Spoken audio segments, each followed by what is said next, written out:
Hi, I'm Paul Berry, Leadership Chair for the New Hampshire Chapter Paddlers. In this video, we're going to look at how you enter trips based on the changes, mostly for COVID, that were made to the activities database.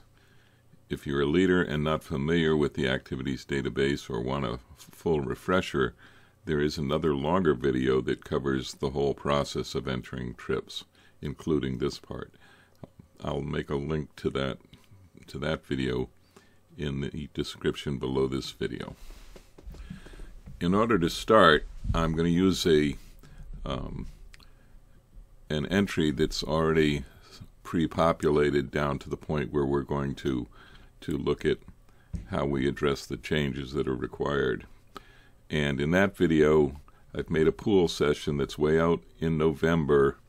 It's actually listed as November 13th, but you'll hear in the upcoming segment I mistakenly say that it's November 11th. However, that really won't have any impact on how you do this.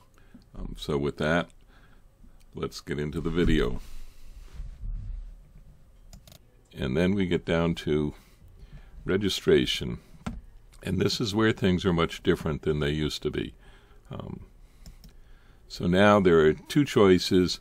If it's a webinar and I were to click that, it's going to ask me for the external URL so someone could click on it and get to the webinar, and hopefully there would have been text telling them when that webinar was. The other option, and most common one that we're going to use, is it's an in-person opportunity. So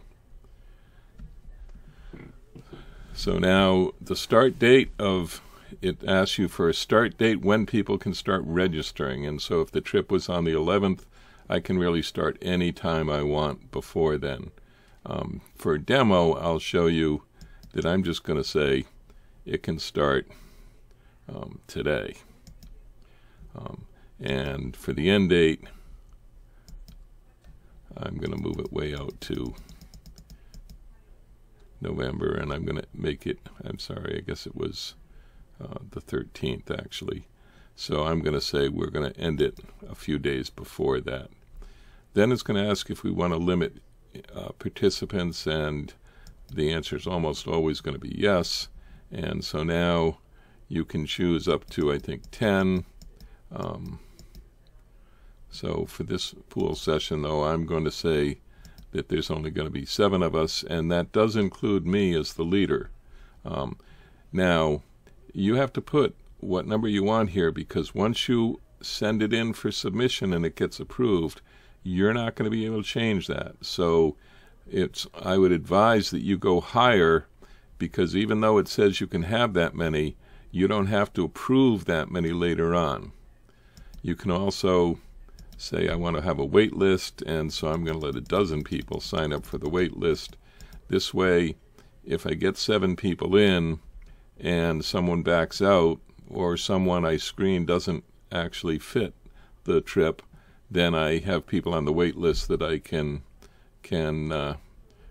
go to. All right, so we've entered all the information for registration. There are a bunch of they call them questions, but they're really textual information from the AMC. This is going to go out to anyone who tries to enter, telling them all about the COVID restrictions. In addition to that, the chapter can define their own chapter level questions, and the committee, in this case paddling, could define theirs. At this point, neither one of those have happened. That covers the changes that were implemented to the activity database in 2020. Thanks for watching.